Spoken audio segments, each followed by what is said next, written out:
In the summer of 1943, freight trains rolled through the heart of America, through Kansas fields, pine forests, and endless plains. Inside were not American soldiers bound for war, but German prisoners captured thousands of miles away in North Africa and Italy. They stared through barred windows expecting hostility, humiliation, perhaps even violence. Instead, they saw rows of corn, schoolhouses, and children waving as the trains passed. When the United States agreed to take custody of its allies' prisoners, few could imagine the scale of what was coming. By the war's end, over 400,000 German soldiers would live and work in more than 700 camps scattered across the United States. From California to Georgia, from Maine to Texas, enemy soldiers were placed in the most ordinary of settings, small towns, factories, and farms. For many of these men, raised under years of Nazi propaganda, America had been painted as a brutal, chaotic land ruled by greed and violence. Yet what they found defied every warning they'd been taught. They were given meals identical to those of U.S. troops, treated by doctors, and allowed to write home under the Geneva Convention. Letters intercepted by wartime censors revealed an astonishing refrain: "We are treated like men." Another read, "We have landed in another world." In a war defined by destruction, here was an unlikely experiment, one that tested not weapons or ideology, but humanity itself. These prisoners, once sworn enemies, found themselves harvesting wheat beside American farmers, eating bread baked by their supposed foes, and discovering that captivity in the United States would change them, and how they saw the world, forever. In late 1942, the tide of the war began to shift. Allied forces under General Dwight D. Eisenhower had launched Operation Torch, pushing German and Italian troops out of North Africa. Within months, tens of thousands of Axis soldiers surrendered in Tunisia. The British, already burdened with prisoners from earlier campaigns, could no longer house them. Camps in Egypt and the British Isles overflowed. Food was scarce, labor stretched thin, and morale was fragile. The United States, untouched by bombing and rich in land and resources, stepped forward to share the load. The War Department's Office of the Provost Marshal General drew up plans for a massive internment network across the continental United States. The decision was both strategic and symbolic, to keep the prisoners far from the front lines, secure in the vast interior of America, where escape was nearly impossible and the sheer distance discouraged any attempt. By the end of 1943, the United States had already accepted more than 100,000 German POWs, with another 250,000 to follow in the next 2 years.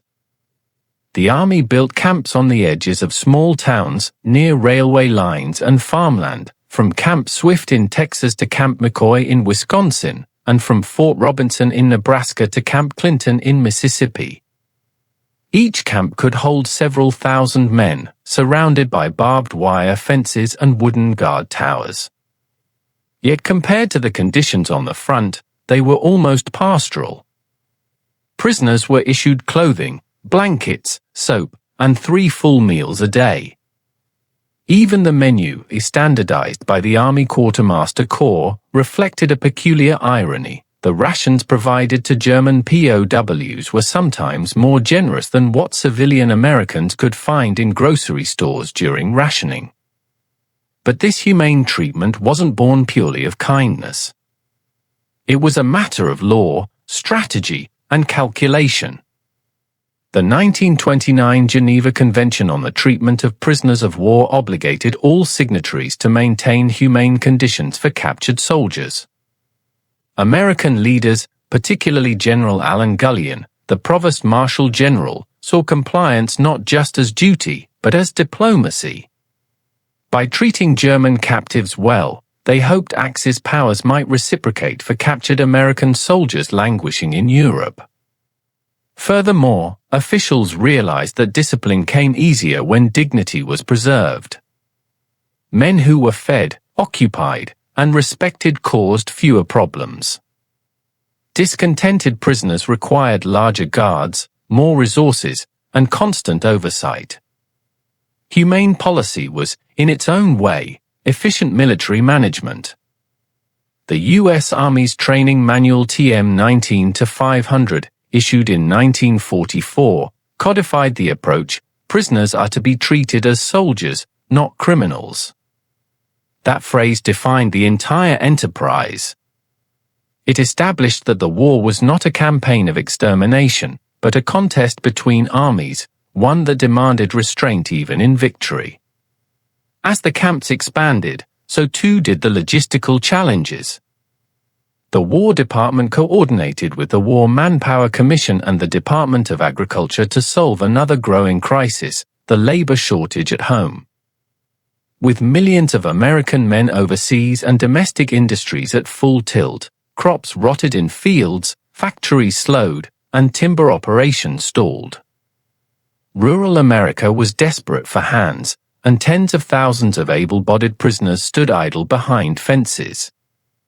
By mid-1944, the government authorized work program contracts under Article 27 of the Geneva Convention, allowing POWs to perform non-military labor for fair compensation. They were paid in script tokens redeemable at camp canteens, for cigarettes, soap, or stationery, but the real exchange went beyond currency. The prisoners gave their labor, America gave them routine, purpose, and a glimpse into a society utterly unlike the one they'd been raised to hate. Local reactions varied. In some communities, fear spread quickly. Newspapers ran alarmist headlines, "Enemy soldiers in our fields," and some towns protested the arrival of Nazis nearby. Yet as the months passed, tension gave way to curiosity. Farmers saw that the men who arrived from the trains were not monsters. They were young, polite, and often eager to prove themselves useful. In Texas, POWs picked cotton under blistering heat. In Minnesota, they chopped lumber and built roads. In Colorado, they worked in sugar beet fields so vast that one officer described them as a small army of farmers in foreign uniforms. The discipline instilled by the Wehrmacht made them remarkably efficient laborers. Their camp commandants often received letters from local employers praising their work ethic. For the prisoners, the contrast was surreal. After years of scarcity, they now sat down to tables piled high with meat, bread, and fruit. They listened to American radio broadcasts, played soccer, and even attended English language classes organized by the Army Education Corps. One prisoner later recalled, "We thought we would be starved and beaten. Instead, we were taught to read Shakespeare." Still, the government maintained strict control. Each camp was monitored by military police, and every letter sent to Germany was screened for propaganda. Any attempt at escape, though rare, was treated seriously. Yet the few who tried often returned voluntarily, defeated by distance and hunger. As one captured escapee told a guard, "I walked for 2 days and saw only cornfields. There is nowhere to go." By late 1944, the POW program had become one of the most efficient logistical undertakings of the war. The prisoners contributed millions of man-hours to American agriculture and infrastructure, easing shortages and stabilizing local economies. Even President Roosevelt quietly acknowledged the success, noting that the system proved discipline and decency can coexist in wartime. But beneath the statistics and reports lay a quieter transformation, one felt on both sides of the wire. The Americans discovered that their enemies were not faceless ideologues, but men of similar age and uncertainty. The Germans, in turn, confronted a truth their government had denied them, that America was not a land of chaos, but of order and opportunity. As the war raged on across the oceans, the small towns of the Midwest and South became silent stages for a remarkable paradox, where enemies harvested wheat together, and compassion, not hatred, became the most subversive act of all. By 1944, the German prisoner of war program had become one of the largest administrative operations in the continental United States. What began as a wartime necessity had transformed into an intricate web of over 700 camps, each one a microcosm of the world they had left behind. The government called it Operation Farmer, though most Americans simply referred to it as the camp down the road. At Camp Hearn in Texas, over 4,000 German soldiers were held, many captured in Tunisia and Sicily. The climate was harsh, but the daily rhythm was predictable: breakfast at dawn, labor assignments by mid-morning, roll call at sunset. Inside the camp, prisoners organized themselves with a precision that astonished American officers. Former Wehrmacht NCOs ran internal committees to manage discipline, education, and cultural life. The U.S. Army allowed limited self-governance, believing that structured responsibility kept morale stable and incidents low. A visitor might have mistaken Camp Hearn for a small European village. The prisoners built furniture, painted murals, and crafted tools from scrap wood. Some even staged full theatrical performances, comedies, operas, and Shakespearean plays, performed in German before makeshift audiences. The camp's recreation hall, a simple wooden structure, was filled with laughter, music, and the faint smell of bread from the kitchens. To many of these men, the monotony of captivity became bearable through the illusion of normalcy. In Iowa, at Camp Algona, prisoners built what would later become one of the most enduring symbols of the POW era, a handcrafted nativity scene carved entirely from scrap wood and plaster. It took over 40 months to complete. The figures, intricate and lifelike, represented not defiance but gratitude. When the war ended, the town kept the nativity as a gift, and it still stands there today, a quiet relic of coexistence during wartime. Across the Midwest and South, similar stories unfolded. In Nebraska, POWs repaired farm machinery. In Arkansas, they worked in sawmills and cotton gins. In California, they helped pick fruit in the Central Valley. The prisoners earned modest wages, usually a few dollars per month in canteen credit, but many later recalled that the true reward was routine itself: food, purpose, and time unmarked by fear. The relationship between captor and captive evolved subtly. American guards, many barely older than the prisoners themselves, soon recognized that hostility was unnecessary. Escape attempts were exceedingly rare, and when they did occur, they ended almost comically. One German soldier fled a Louisiana camp only to surrender 2 days later, exhausted and hungry, after failing to navigate the bayou. "I would rather be a prisoner of the Americans than free in this swamp," he told his guard. For the local civilians, the transformation was even more striking. At first, the sight of Germans working in nearby fields stirred unease. Farmers whispered, "Those are Nazis out there." But by harvest season, the fear began to fade. The POWs worked hard, rarely complained, and often sang as they labored. In the small towns of Texas, Minnesota, and Kansas, people began referring to them not as enemies, but simply as the boys. Occasionally, gestures of humanity broke the official boundaries. A farmer's wife would hand a prisoner a cup of cold water on a hot day. A child would offer an apple through the fence. In time, even these brief encounters created a quiet bridge between two worlds divided by war. Letters intercepted by the U.S. Censorship Office provide a rare window into their thoughts.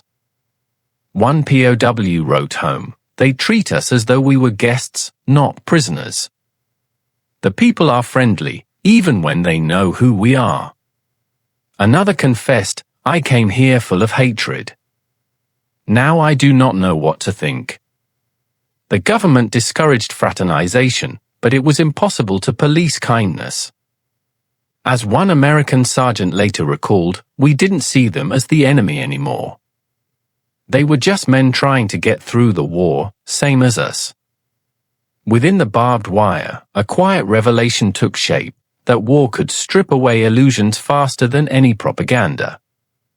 Here, surrounded by the abundance and civility of a nation they'd been told was barbaric, German soldiers began to question everything they thought they knew about their enemies, and even about themselves. Outside the camps, the world was burning. But inside, in this strange and reluctant peace, humanity was proving more resilient than hate. As the seasons passed, America's fields, factories, and forests became a vast extension of the POW camps themselves. By 1944, over 90,000 German prisoners were engaged in labor contracts that stretched across 46 states. The War Department described it as a labor force that fed a nation and freed its soldiers to fight. For many rural Americans, this strange partnership became essential, and for the prisoners, it became their first unfiltered look at the people they had been taught to hate. In the farm counties of Texas and Oklahoma, German POWs replaced young men drafted into service. They harvested cotton, repaired fences, and loaded grain onto trucks bound for military depots. Local newspapers reported on unusual efficiency, rows of cotton picked straight, barns rebuilt faster than expected. Farmers were astonished by the precision of their work. Some recalled that the men seemed relieved simply to have purpose again. The U.S. Army enforced strict payment rules. Prisoners earned 80 cents per day, wages deposited into camp accounts, as mandated by Article 23 of the Geneva Convention. Yet few cared about money.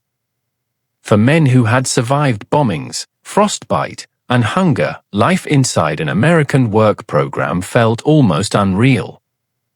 One POW later wrote, "For the first time, I am not afraid of tomorrow." In Wisconsin, at Camp McCoy, prisoners labored in lumber mills and dairy farms. Locals remembered them as polite and efficient. The camp even organized farm detachments, small groups sent out daily under a single armed escort to nearby towns. Guards often stood by idly, leaning on rifles as prisoners worked freely under open skies. Escape was rare, not because of fear, but because most had no desire to leave. As one prisoner explained to an army chaplain, "Where would I go? Back to a world that is burning." In Georgia, a different rhythm played out. German POWs worked in canneries and pulpwood yards, often alongside African American laborers. The irony did not go unnoticed. Some Germans, schooled in Nazi racial ideology, were shocked to see black Americans and whites working side by side, or, in some cases, to see themselves treated with more respect than local black citizens. The contradiction planted deep questions in their minds. One former prisoner, decades later, wrote, "We realized America was imperfect, but it was still freer than anything we knew." The camps also became centers of re-education, though never overtly political. The U.S. Army Special Projects Division distributed newspapers, lectures, and films about democratic institutions and civic life. In some camps, the prisoners were encouraged to debate ideas, study English, or even read translated copies of the U.S. Constitution. American officials believed that knowledge could accomplish what propaganda never could: persuasion through observation. Back in Germany, the war's devastation grew worse with every passing month. Letters from home, censored but legible, described hunger, air raids, and disillusionment. Inside the U.S. camps, the contrast could not have been starker. POWs ate full meals, meat, vegetables, milk, and coffee. They listened to orchestras, played soccer on open fields, and attended church services freely. In Colorado, local women volunteered to teach English. One remembered, they wanted to know about everything: democracy, elections, even baseball. Prisoners sent handmade toys to local children at Christmas, while others carved intricate wood boxes as gifts for guards. Many of these artifacts survive in regional museums today, each one carrying the quiet signature of reconciliation. Yet beneath the surface of peace, a subtle transformation was underway. For many Germans, the war had already ended in their minds. They were no longer soldiers, they were observers, living inside a mirror of the world their leaders had promised to destroy. Some began to question not only the war, but the beliefs that had led them there. One former officer later said in an interview with the University of Nebraska Oral History Project, "I came to America as a believer in our cause. I left as a believer in decency." By 1945, the program's success was undeniable. America had turned its prisoners into workers, its enemies into witnesses, and, perhaps without realizing it, its farms into quiet classrooms where men learned that mercy could be stronger than any army. The fences still stood, but the war inside those men was beginning to end. By the spring of 1945, the war that had brought hundreds of thousands of Germans to the United States was collapsing. Cities that had once stood as symbols of Nazi power, Cologne, Dresden, Hamburg, lay in ruins. The prisoners in American camps listened to shortwave broadcasts in disbelief. Some still clung to hopes of a last stand, others, quietly, began to mourn a homeland they might never recognize again. When Germany's surrender was announced on May 8, 1945, many camps fell into an eerie silence. Guards reported that no cheers were heard, only long pauses and lowered heads. At Camp Atterbury in Indiana, an American sergeant remembered, they didn't celebrate. They just looked at the ground. I think that's when they realized the world they'd fought for was gone. For months, the POW camps had operated as islands of stability in a world at war. Now, their very purpose vanished overnight. The men inside were no longer prisoners of an active enemy, they were displaced soldiers of a defeated nation. What awaited them was uncertain: return to a devastated homeland, Soviet occupation zones, or prolonged captivity under Allied control. In many camps, the surrender brought an unexpected wave of anxiety. Some prisoners feared retribution from their fellow Germans, particularly those who remained loyal to the Nazi cause.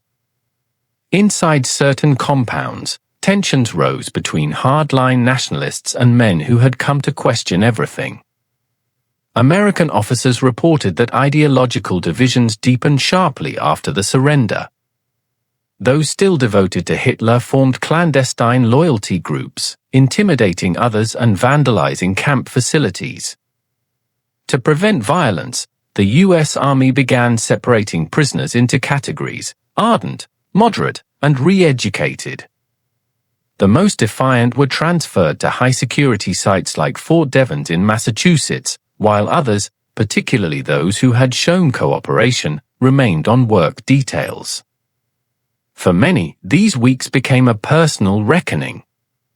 Letters written during this period, preserved in the National Archives Record Group 389, reflect the shift. One prisoner confessed, "We have lost everything, our homes, our pride, our reason to fight. But in losing, perhaps we have seen something true." Another wrote, "I used to hate America. Now I wish to stay." But staying was no longer an option. Under international law, all Axis prisoners were to be repatriated as soon as transportation allowed. Ships were already preparing in New York and New Orleans to carry them back across the Atlantic. Many didn't want to board them. At Camp Shanks, New York, guards recalled POWs lingering at the docks, hesitant to leave. Some asked if they could remain as farm workers. Others offered to enlist in American reconstruction programs in Europe. The army refused. Policy demanded return. The process was gradual. Between June 1945 and early 1946, thousands of German POWs were transferred to Britain and France for labor reconstruction before final repatriation to Germany. Those deemed a non-Nazi were often kept in the US longer to complete harvest seasons. The irony was striking. Men who once fought to conquer Europe were now rebuilding the nations they had helped destroy. Meanwhile, American communities that had grown used to their quiet presence began to feel their absence. In towns like Algona, Iowa, and Hearne, Texas, local farmers wrote letters of recommendation for the prisoners, calling them honest and industrious. Some families sent food and letters to their former workers in post-war Germany, using the Red Cross to forward them through military channels. In return, they received photographs of rubble, handwritten notes of thanks, and, in rare cases, invitations to visit once peace returned. For the Germans themselves, the emotional contrast was profound. One recalled standing aboard a Liberty ship bound for Bremerhaven, staring at the American coastline fading into mist. "We were free again," he wrote later, "but it felt like losing freedom." When they finally stepped onto German soil, the reality was unbearable. Cities reduced to ash. Families scattered. Hunger everywhere. Those who had once been prisoners in a land of abundance now found themselves captives of scarcity. Many spoke openly about the reverse culture shock. In America, even the poor had bread, one wrote in a 1947 diary. Here, even the children have none. Historians at the U.S. Army Heritage and Education Center note that this moment, when repatriated POWs compared their treatment in America with their lives in ruined Germany, marked a subtle turning point in post-war German consciousness. For countless men, the United States had become an unexpected moral reference point. They had witnessed a democracy that fought ruthlessly on the battlefield but upheld dignity off it. The effects lingered long after the last camps closed. Many former prisoners kept mementos, photographs with guards, handcrafted tools, even baseball gloves gifted by American soldiers. These fragments of ordinary kindness became symbols of something they could not find in post-war Europe: human order amid chaos. In their letters and memoirs, a recurring phrase appears: "We came as enemies. We left as men." It wasn't written in triumph, but in recognition. The experience of captivity had undone years of indoctrination. In the end, the true turning point of the German POW program was not a political decision or a military decree. It was an awakening, quiet, personal, and profound. Behind barbed wire in an unfamiliar land, thousands of men discovered that the enemy they feared most did not exist. And when the ships carried them home, the fences they left behind would remain in memory, not as symbols of confinement, but of transformation. By the end of 1946, nearly every German prisoner held in the United States had been repatriated. The trains that had once brought them through the American countryside now carried them in the opposite direction, to the docks at New York, New Orleans, and Boston, where Liberty ships waited to sail them home. What had begun as a wartime necessity ended as one of the most unusual chapters in modern military history, the largest and most humane prisoner of war program ever managed on American soil. For many of those men, the return to Germany was a jarring descent into devastation. Cities like Frankfurt, Cologne, and Hanover lay in ruins. Food was scarce, industry paralyzed, families displaced. Those who had spent the war years inside the relative calm of the American heartland now walked through streets where children begged for bread and buildings still smoldered from Allied bombs. One former POW later recalled, "I came home to a graveyard. We had been prisoners of war, but here, everyone was a prisoner of hunger." Yet even amid ruin, something in them had changed. The letters and diaries collected by post-war researchers, later published by historians such as Dr. Arnold Krammer, reveal a quiet transformation. Many spoke of America not with resentment, but with longing. They remembered the abundance of food, the fairness of the guards, the laughter of children in the fields. They had seen a version of their enemy that no propaganda could explain, a society built not on fear, but on confidence and restraint. The U.S. Army had anticipated this. Before repatriation, officials introduced limited reorientation programs in select camps, informal lectures, English classes, and films showing democratic governance, civil rights movements, and the rebuilding of Europe. The goal was not indoctrination, but exposure, to demonstrate that freedom could exist without chaos, and order without tyranny. For men raised under totalitarian rule, even the smallest glimpse of open discussion left a lasting mark. In the years that followed, these impressions quietly shaped post-war Germany. A significant number of former POWs went on to play roles in Reconstruction, as engineers, teachers, and civic leaders in the emerging Federal Republic of Germany. Oral history archives in Göttingen and Hamburg document that many of them credited their time in the United States with reshaping their view of democracy. One former Wehrmacht corporal put it simply, "I learned democracy in a prison camp." Some of the most remarkable stories came from those who chose to return.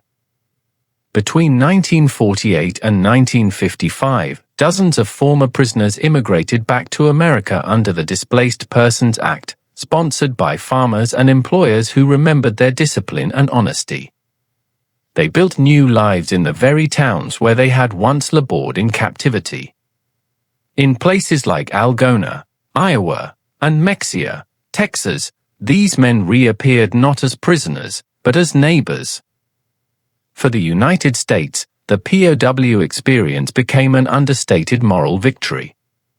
It had demonstrated that a nation could wage total war and still uphold international law, that discipline and decency were not opposites. The U.S. Army Heritage and Education Center later described the program as a living precedent for humane warfare. Its principles influenced future military policy, shaping the treatment of prisoners during the Korean and Vietnam conflicts. In small American towns, the traces of that chapter linger quietly. A few camp chapels still stand, converted into local museums.